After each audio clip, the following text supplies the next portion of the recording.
Hello, everyone, and welcome to Sheyld Show, the place where Alec and I get together each and every week to talk about Big Brother with house guests from the past, present, and, of course, the future. This year, we are part of On the Block Network, and we are very proud to be a part of it. But this week, we are joined by two alumni from bookend seasons of Big Brother Canada. They are, of course, from Season 1, the original Pawn Star, perhaps the greatest pawn in the history of all of Big Brother throughout the world.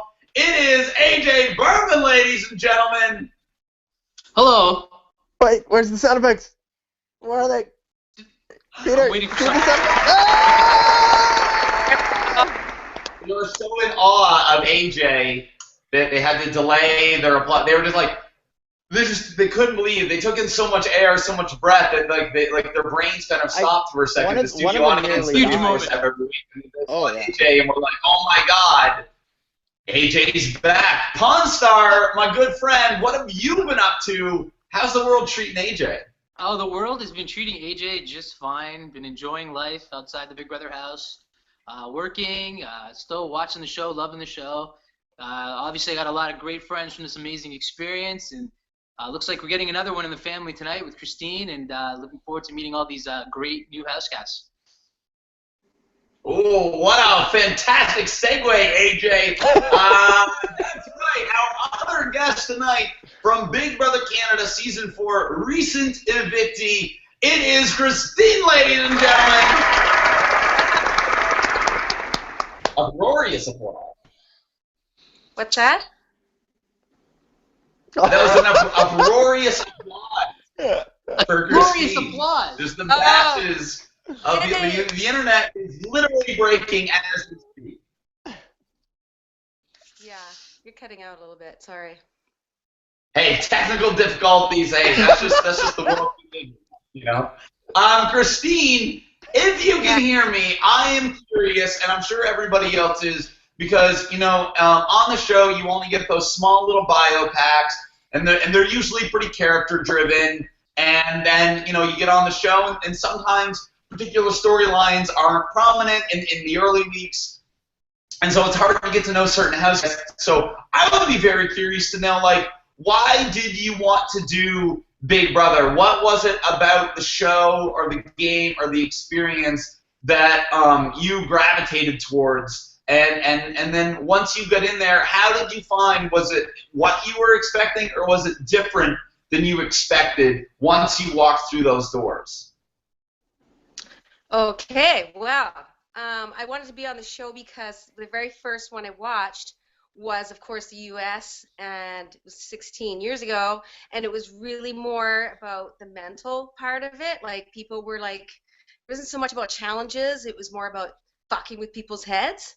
And I don't know, I just really like that. I like watching humans and how we interact, and we're weird and stupid and dramatic. And I thought, fuck, if I was going to be on any show, I'd want it to be that show. So I said to my kids, I'm going to be on that show, and then I was waiting for it to come to Canada, and then I tried out, and I got on, and I'm like, yes, this is perfect. But I noticed back now, coming home, watching the show, that my girlfriend's hat actually had more airtime than I did, so I understand why I was misunderstood. It was really weird watching it back because it was complete opposite of what was happening in the house. So Yeah, that's something. yeah, that, but no, like that happens a lot. Like like I like to think the TV version of Big Brother is a version of the story, right? Because as house guests. Yes. We're living it 24/7. It's nonstop. It's all day. It's forever. Yeah. But the televised viewing audience, they only get it for 3 hours a week. And within those 3 hours, each person might only get, you know, 5 or 10 minutes, and that might be a lot, right? Like as individual, like right on something that's specific about them.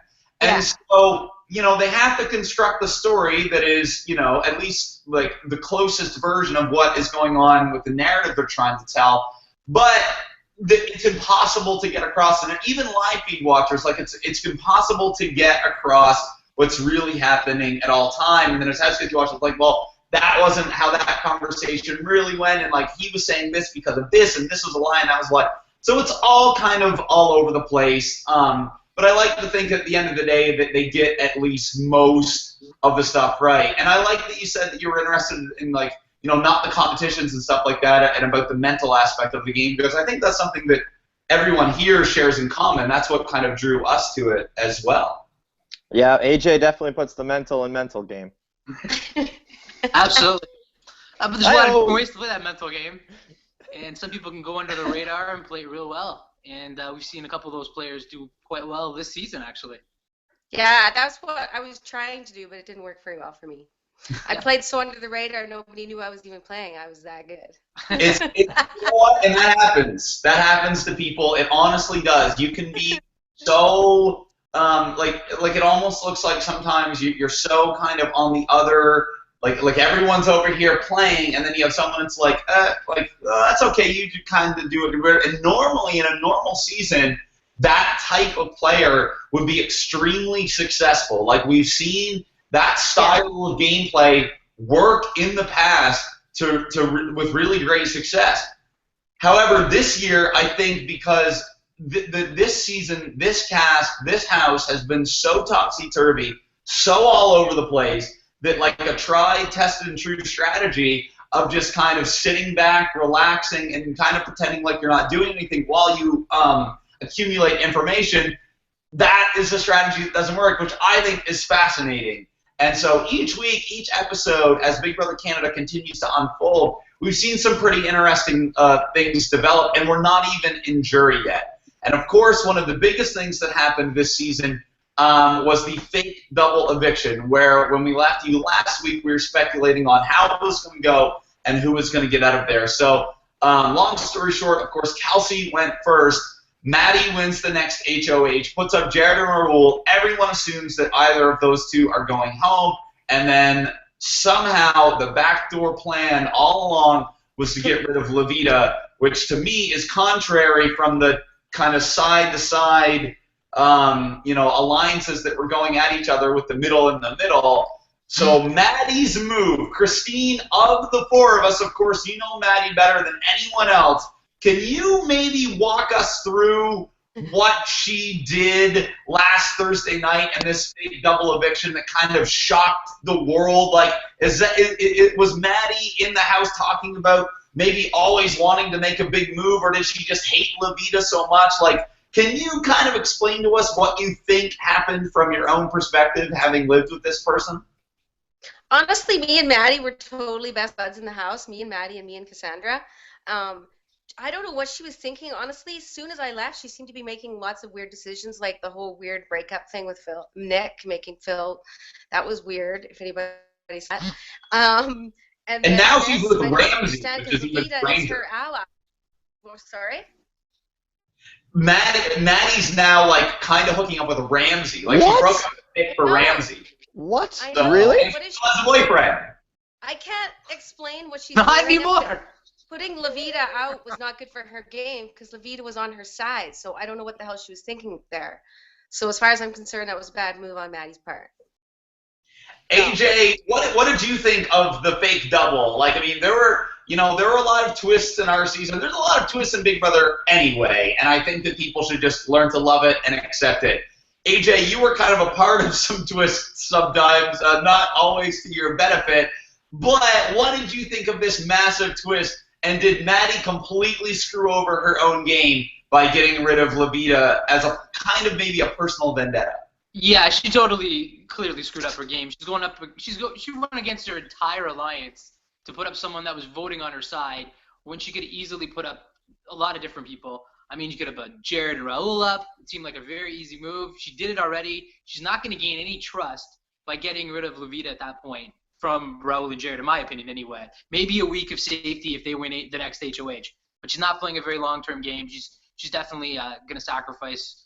I think she's going to be out in a couple weeks. I mean, double evictions do that a lot to players. We've seen that a lot. Double eviction, bad decisions. We've seen it too many times, and Maddie fell victim of it. That is certainly true. The double eviction has been a bad thing for Canada. Sorry, Christine, go ahead. Maddie, like she self-evicts almost as much as Nikki does. She's always saying she wants to go home. She's always like, fuck It's your wish. I just want to go home. I don't care. I'm just going to make big moves, and then I'm going to leave. I don't even care if I stay to jury. So maybe that's why she's making these moves. She just wants to do stuff that she wants to do, and then she doesn't really care. I don't know. That's the only explanation I can come up with.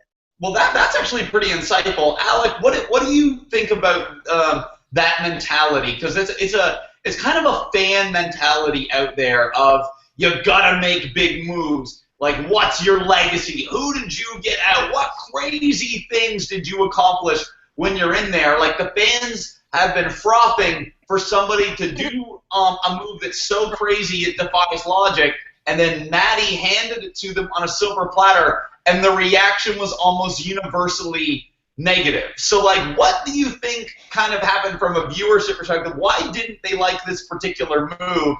And what is, like, if Maddie ends up going pretty quickly, as AJ predicted, what will be her legacy? Will she just be, you know, the girl who made the biggest blunder in Big Brother Canada history? Or will it be, oh, you know, she made a cool move and they all screwed her for it? Like, what will people think?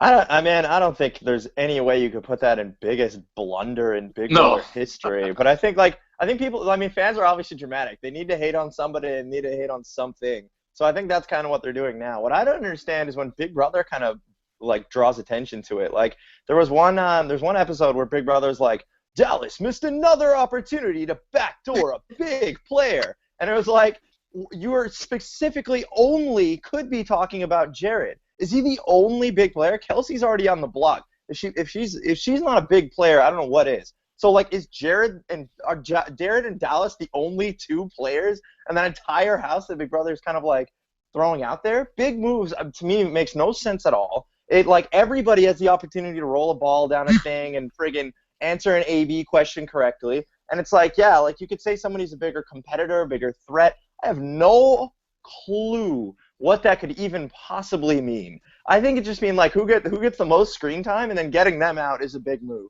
Whoever gets the least screen time is not a big move. And I honestly think that's the only way to quantify these moves. If you get out somebody that's had more screen time than somebody else, you're doing a big move. AJ, do you agree with that? Is it? That's actually how it works. It's actually kind of. I think that's how it works. I honestly do. If you look back in seasons, it is people who get the most airtime. Yeah. That usually are the biggest targets, and it's not just it's conceivable to the public, and it's usually pretty true in the house too when you're playing. People like in our season that were huge targets right from the get-go were Gary, Tom. Yeah. Watch the episodes, it's all Gary and Tom early on. Yeah. And it makes a lot of sense. Yep. Well, let's talk about another big player, big personality, perhaps the biggest personality of the season and one of the biggest personalities of Big Brother worldwide, and that is Tim. Christine, when Tim and Nikki walked through the door on day 7, you did not have a particularly good response. You didn't receive their wild card entries as a positive thing. Then you weren't alone in that either. There were certainly many others who felt that it was a wrinkle in the game, something that was going to affect them negatively, and that it was maybe unfair. Even though I think that's a ridiculous thing to say about any Big Brother in terms of like fairness, because it is fair in that it's perpetually unfair. But Tim is still in the house. He and Nikki have never been nominated. They have not even really ever been targeted. What is it about them two specifically living with it? Do they have a presence about them? Do they have something that is identifiably different because they come from other countries and they played Big Brother before? Is there something about them that you can just sense is like separate from the batch of newbies that you were involved with? Both Tim and Nikki are extremely lovable. That's it. Everybody loves them. If you meet them, you will love them. That's just the way it is. And Tim, he's like a 12-year-old that has ADD or something. Like, he's just so cute, but he's just full of mischief, and you can't help but to love the guy. And everybody just follows him around like a puppy, like he's Jesus in the house. Like, he knows Big Brother, and he keeps telling people that he's not there to win. He's just there to be used as a tool. He keeps telling us, use me, I can be for you. I'm not here to win it anyways. So he gets people to really believe his shit, and he does a really good job of it. And Nikki, she's like Maddie. She's constantly self-evicting every single day. She's like, I'm leaving. Please have my immunity. I'm giving it away. She will literally give it away. And I'm telling you, like, nobody's threatened by that, because as soon as she gets, like, to be a have-not, she's out of there. So nobody's really too threatened by Nikki. She's pretty controllable, even though she seems uncontrollable. She's a controllable. Then, okay, so there's two schools of thought here from the outside world that also kind of exist within the house. Like for Tim and Nikki, a lot of people are like, well, if they get to the end, no, like any Canadian will beat them. Like it doesn't matter. You could put, a sack of potatoes up against Tim, and as long as that sack of potatoes is Canadian, is like, from PEI. PEI. The sack of potatoes will beat Tim. Damn, another East Coast winner. Fuck. Yeah, another East Coast winner. The sack of potatoes. And that's not a Dallas reference at all, because of course it's from St. John. But anyway, whatever. I digress. By the way, Dallas is the cacti was the cutest thing in the whole entire world. It was pretty adorable. It was good. It was. I like that stuff like him all night. Do you think that that's true for let's say the jury, looks at it at the end, it's Tim or Nikki in the end against literally anyone. Does literally anyone beat Tim and Nikki at the end simply because Tim and Nikki are not Canadian? Or do Tim and Nikki have a legitimate shot at winning Big Brother Canada Season 4? I personally think Tim and Nikki won't have a chance. And why is that? I would take them to last two, because I would think that exact reason. Nobody's going to let them win. They're not Canadian. They've already won before. They're superstars where they are. Nobody's going to vote them. AJ, do you think that there's an argument that could be made that if Tim and Nikki find themselves in the final two, that by that point they will have done enough things right to potentially convince a jury to give them the title? Yes, I think if it's one person, I would put my money on Tim, because I think Tim, if what we've seen in the house is true, he can influence this house very well. All you need is probably 4 people to vote for you. I think it's very doable. If you don't think Tim can convince 4 people, he convinced the country of Australia to give him £500,000 already. He can convince the jury to vote for him in this house. Kristen, you said he has control of this house. I think he can do it. I don't know if Nikki can, but they do love Nikki a lot too. And if they keep winning comps near the end, they're going to be building their case to win this game. I think Tim, out of the two, has the best chance and might have an argument to win the game.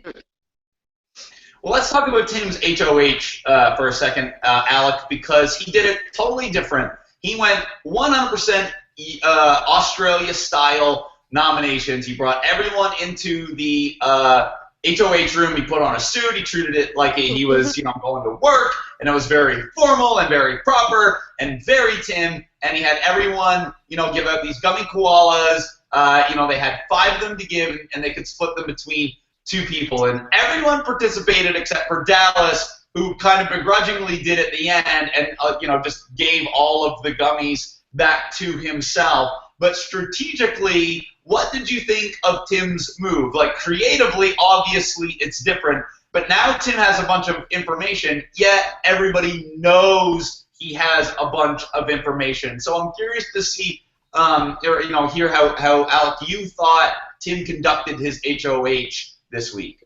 Yeah, I feel like he definitely did something different that's never been done before. However, I feel like he also kind of pissed a few people off, and it's just it's very clear that Tim thinks the show is about him, and it's very clear that he thinks that he is the star of the show. And I think if anybody starts to feel that in the house as well, we were all there, we all knew who the stars of the show thought that they were, and that kind of pissed us off.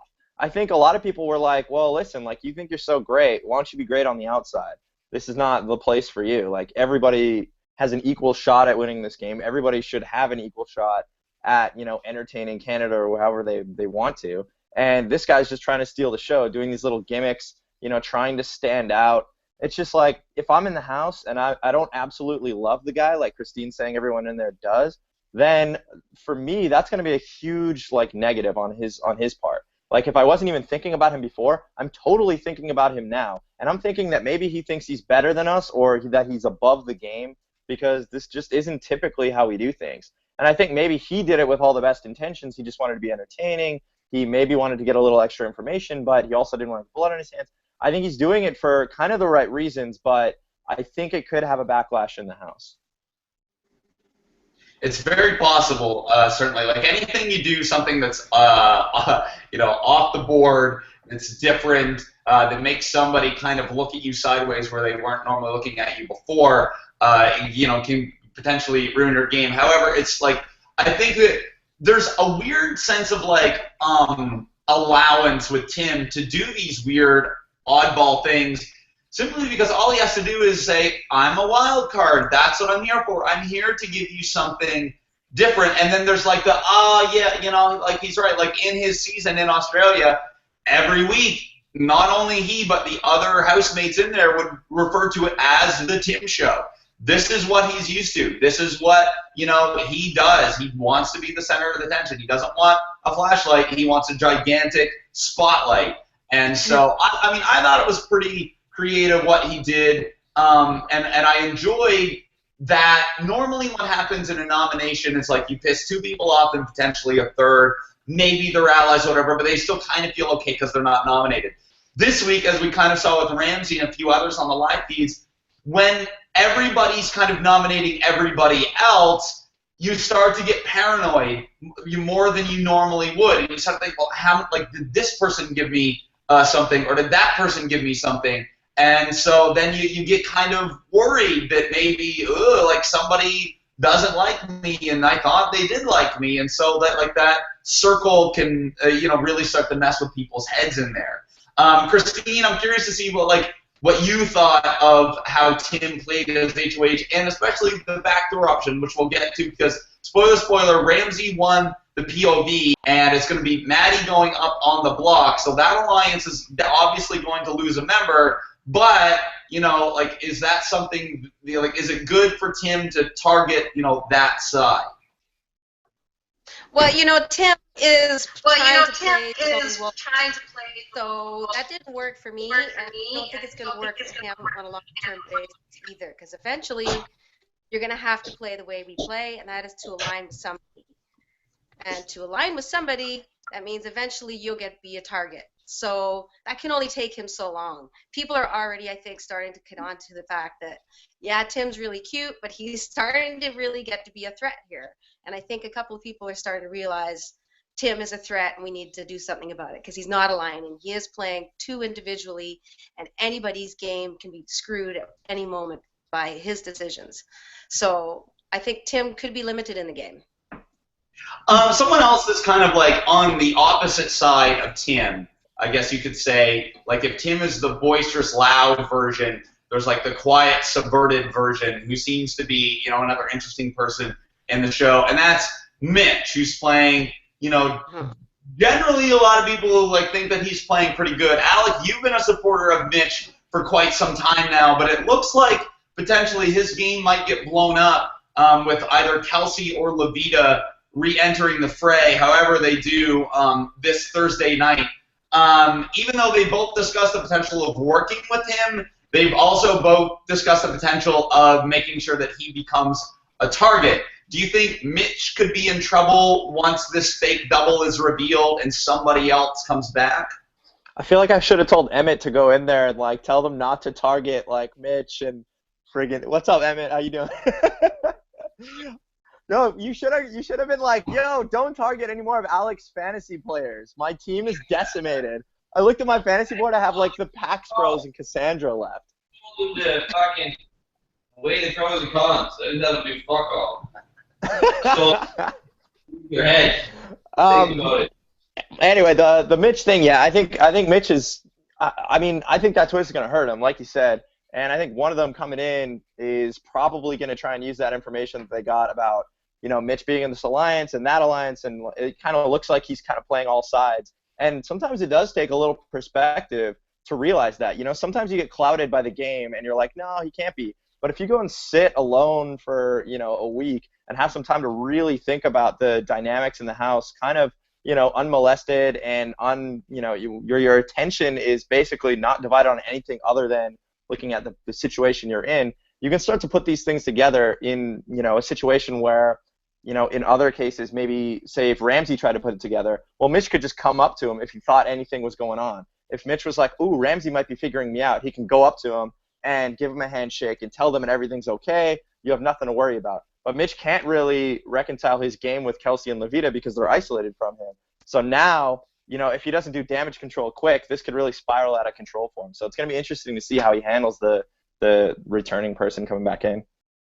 Speaking of spiraling out of control, somebody's game is going to end in just a few short days, and it's either going to be Dallas or Maddie. AJ, if you're in that house right now, who do you think it makes the most sense to get rid of for the most amount of people? Is it shipping off the kind of grungy Dallas or the malicious Maddie? It really depends, obviously, on what side of the house you're going to be on. But just to take each player into perspective, I would probably take out Dallas. I would probably take out Dallas because he can win comps. At the same time, I think he's a bigger threat to win the whole thing. So I would just probably take out Dallas. But it's close. I think an argument can be made for each player, though. It's really tough. It's really close. And they're on the same side of an alliance. So if you're on the other side of the house, you shouldn't even care that much. You should just go with what the majority of the people want to do. Yeah, and this season it seems like there's a bit of a, which is good for the show ultimately, like a bit of a notion to keep the big targets, the big players, etc., like how they view them in the house. And so you keep your targets in front of you. You always make sure that there's somebody else who's the bigger target, somebody else who's the bigger threat that is going to be targeted before you. Like this is something that the brothers really initiated kind of like from day one philosophically. So from that perspective, you would think it makes more sense to keep Dallas in the game. And Dallas is, I mean, personally speaking, Dallas is a better character on the television show. He's more entertaining to watch. Maddie, you have no idea what she's going to do. She's proven that. She's proven herself to be entirely disloyal, completely just like a manic person. And now she's like, once she gets power, she'll abuse it to her own whims, in defiance of her own allies and her own place within the game, which I think is really funny. So even though like she might be capable of doing one more of these really like unexpected moves, if I'm in the house, I look at her as something like, I don't know what you're gonna do. Like you are terrifying to me because anybody could go at any time for the slightest reason, and so you got to get her out. Whereas Dallas, you kind of have a feeling, he's going for Jared, or, he's going for Tim, or he's going for the brothers, or whatever he's doing. You kind of have at least some semblance of, like, where Dallas's focus is. Whereas Maddie, you thought you did, and now it's completely, open season. Yeah, and if I'm Dallas, that's exactly the case I'm going to be making, too, to stay. I'll be like, I'm a straight shooter. I've told everyone who my target is. It's not you. Nobody knows what Maddie's going to do. She's a wild card. Get rid of her. That would be my pitch if I were Dallas, for sure. Yep. All right. So before we head out on this lovely evening, Christine, we're going to bring back a game that we love to play with recently evicted house guests. Basically, I'm going to name somebody from your season that you lived with, and I want you can give me one word about them. You can give me a minute or whatever. Like, you tell me your thoughts of them, and I will gong you when I feel that it is appropriate. I'm sure you will. Sounds good? Okay, all right. Let's start off with Jared. Oh, my God. Jared is one of the most beautiful boys I've ever seen. First time I laid eyes on him, I was like, oh, my God, what a cherub this boy is. But And that's enough about Jared. Let's go Levita. Levita just grates on my nerves. I can't stand that girl. If you'd have seen the feeds of the first week, you'd understand. She's just really annoying. That's all I have to say about Levita. I'm glad she's not in the house, and I really hope she doesn't return. Ramsey. Ramsey is actually playing a pretty good game. I find he was pretty sly. He would never stay in any room more than like 10 minutes. So everybody knew where his alliance was, where it wasn't. He kind of has information from everybody. Everybody kind of likes them. And he's a likable guy. That's all I really have to say. Maddie. Maddie is perfectly named. Mad Maddie. She's mad at the world. She's mad at everything. But she's hilarious at the same time. I think probably, if I was voting, I'd vote her out, but I would also try to backdoor the brothers with the POV first, for sure.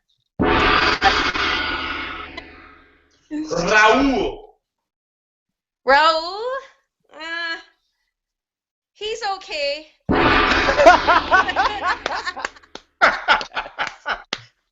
Yes.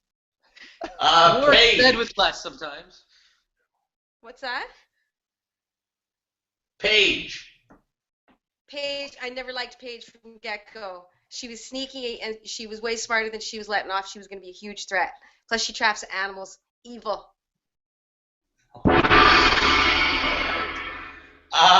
Joel. Joel's a sweetheart. Love him. Would love to see him win the show. He's adorable. That's it. The AJ of BB Ken 4. Yes.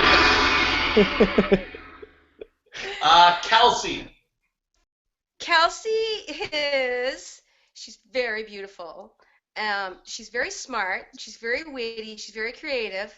But she's very flirtatious. I think she could go far if she comes back in. Now, Christine, does AJ have a chance with Kelsey? You'd have to ask Kelsey that.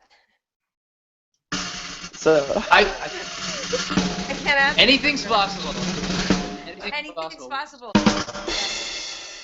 The brother. Although I'll take whoever gets out of that house, to be honest with you. That's a pretty nice room to be in right now. They're both I hot. would not mind being in that room for a while. Emmett was jealous. there. Emmett, I'm super jealous, as always. The brothers. The brothers? Nick and Phil. The brothers are so opposite, so really you can't brother them together. It's Nick or Phil. Nick is adorable. He's a sweetheart. Phil's a little uptight. Mitchell. Mitch is adorable and very smart, but I think people also are starting to see he's quite a threat. He could be really rough and busy. Shari. Shari. Beautiful. Oh my God, stunning. But I just didn't get along with her very well. She was too much like me. Dallas. Dallas, I love Dallas. I would like to see Dallas win. He's a big cuddly teddy bear. Christine. Me? Yes, you. Oh man, I just wish I was still there and I was just getting started and people didn't know I was playing, but I was playing. So frustrating to watch all those fun comps go to waste without me in them. But I'm still, watching and it's still fun and I'll be happy to see them at the finale and see who wins. It's going to be a blast. Cassandra. Oh, Cassandra. She was my best bud in the house and we got along really well. I loved her. She was really twisted and sick, which I love, people like that. You love AJ. Nikki. Nikki, I started off hating her guts, and then I ended up loving her to death. So. Last but not least, Tim. You can do both. You can be annoyed and love her at the same time. What Tala. was that? Tim. Just like Tala. Yes. Much like Tala, except very much more extreme, I think. Yes.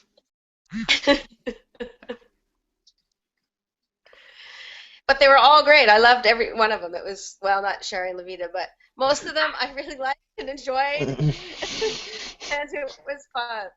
And I would do it again in a heartbeat. We're glad that you had fun. And we are glad that you, the viewer, have joined us for another Monday episode of the Sheyld Show. Of course, this year we are part of On the Block Network. and we have very exciting news from Cray himself. The On the Block Network Patreon is here, and here's what that means. There are lots of cool rewards for you for helping to keep our content free on YouTube, on iTunes, on SoundCloud. So we are very glad that you're watching and that you love our shows, and we love that you watch it. And anything is good. So in terms of donations, even a donation of just $1 will go a long way to make the On the Block Network the best in reality show recaps. We want to make this network the absolute pinnacle of a reality show sport discussion, because that's how I look at it. Like a sport, just like a Beyond Sports Center every morning on your television set. So you can donate literally anything and become a part of the Patreon of the On the Block Network. The link is going to be in the description below, and that supports the Sheyld Show, that supports On the Block, that supports everything in the network. I believe there's a Survivor show that Max Dawson does. There's an Amazing Race show. So lots of high-quality, very informative recaps like this from players who've been through the experience, who know better than anything what it's like to go through these crazy games. So that's the plug that we're giving this week, and like all the information will be at the bottom. So thank you everyone for watching. You could have been anywhere in the world, but you chose to be with us, and we thank you each and every time that you do it. So for Alec, as always, I am Peter. They are AJ and Christine. You are the viewer, and we thank you for watching. Thank you for believing in the Sheyld, and until next time, stay ahead of the curve.